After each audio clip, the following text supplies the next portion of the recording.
All right, in this video, I'm going to show you how to set up a hybrid LGR in which you have legacy Exec 6 controllers communicating across the same wire as your Exec B controllers.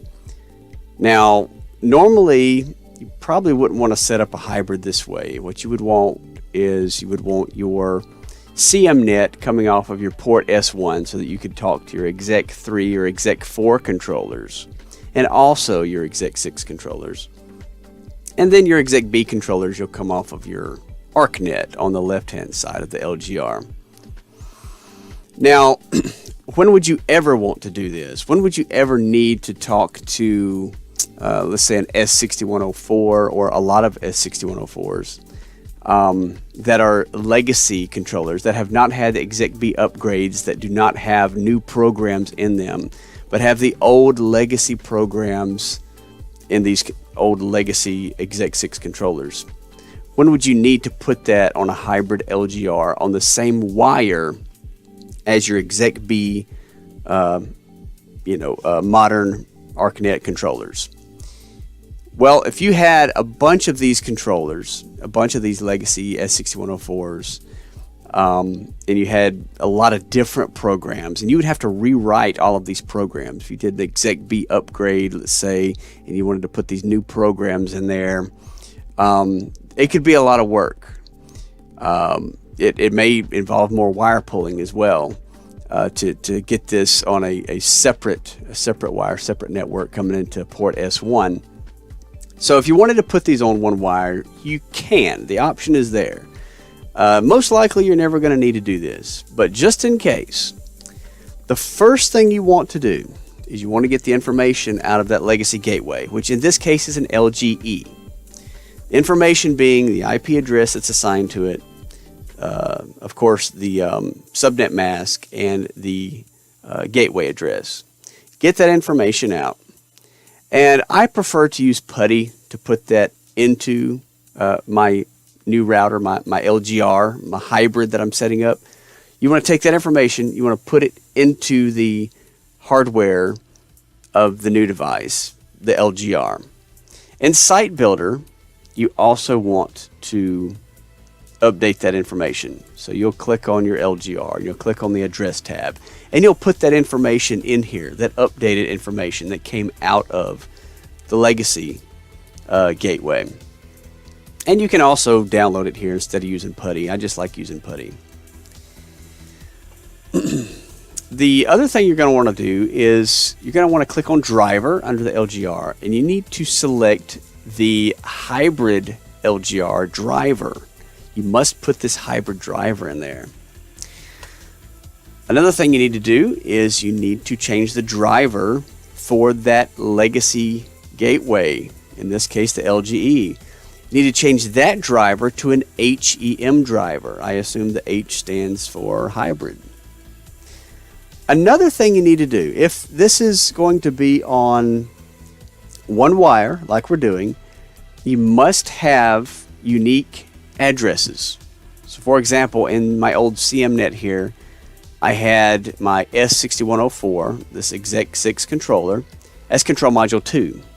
Well, on my ARCNET, I already had a control module 2, so I need to change that address. So in this case, I changed it to control module 8 because I did not have an 8 on my ARCNET yet. So once your addresses are unique, you have no duplicates, one more thing you need to remember is to make sure that you change the jumper on your Exec 6 controller from legacy over to ARC156. You must move that jumper. Now the baud rate jumper above that, it doesn't matter. We're not using that anymore. That was for the old CMNet network when the jumper was on the legacy side. Now this is confusing because it's still a legacy program, it's still a legacy controller. So why are we not putting the jumper on legacy? Well, because that's really just CMNet, okay? And we're not really doing that. We're going ARCNET. We're going 156K. So make sure you put that jumper on ARC 156. After you've done that, after you've gone to PuTTY or connected locally through Site Builder and downloaded that information into your LGR, and you've got your drivers set up here in Site Builder, you're done. We're ready to log into Web Control.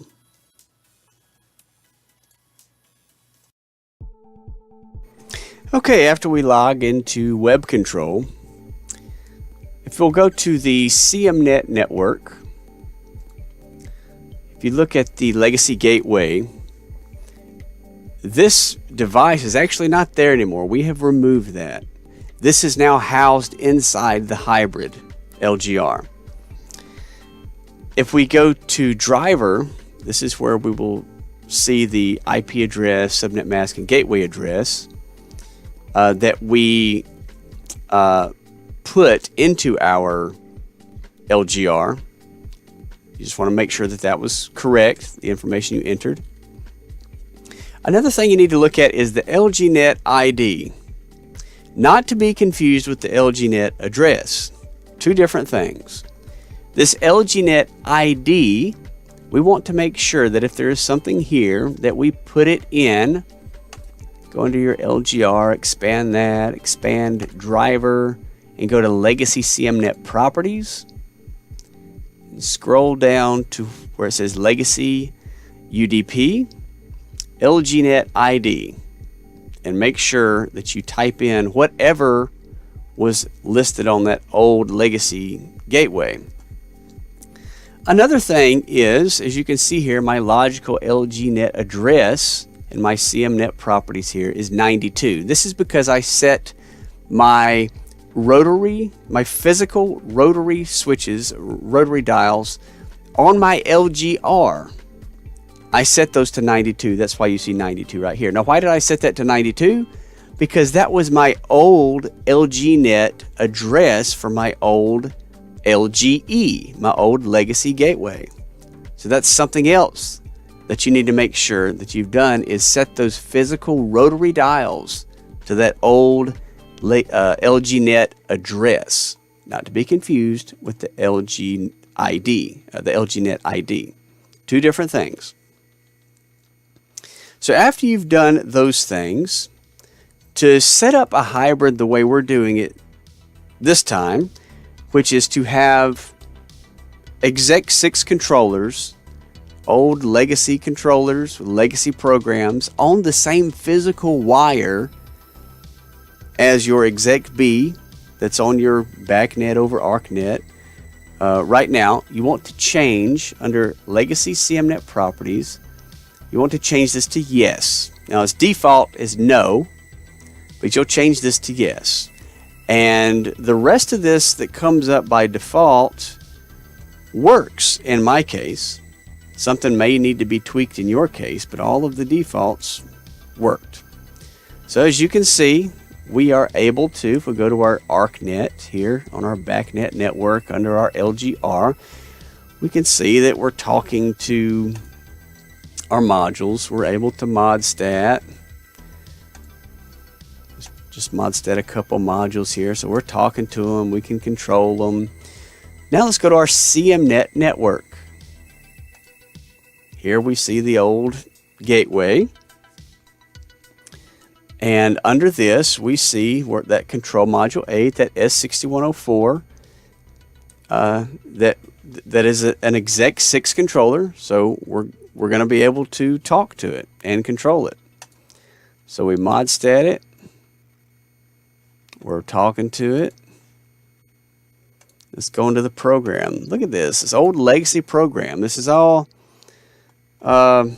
fascinating to me to see that this controller and this program is all operating on what you might call the new stuff, the ARC 156. So let's go to properties, and we're going to lock on the fan. We're going to lock on the cooling. And that worked nicely. Now we're just going to turn those off. And that's all there is to it. Again, it's not something you're likely to need to know how to do.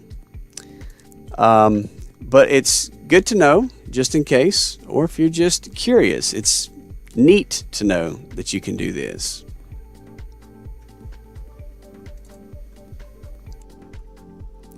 One more thing you might be interested in is I did an ARCShark capture on some mod stats that I did. I was curious what the traffic looked like on this wire that's being shared. As you can see, when we mod statted the Exec B controllers, we got, of course, our typical BACnet traffic. But when we mod statted the Exec 6 controller, we didn't get these atomic read files like we got for the Exec Bs during a mod stat.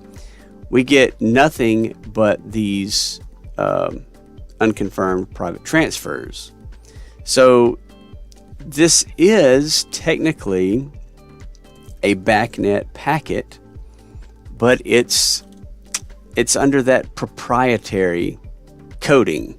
So it's not anything that, you know, through Yabe or even through Wireshark that you're going to be able to extract any information out of. But I thought that was interesting because I didn't know if the LGR was taking turns speaking two different languages, or if it was all going through BACnet over ARCNET. So that's what a capture looks like.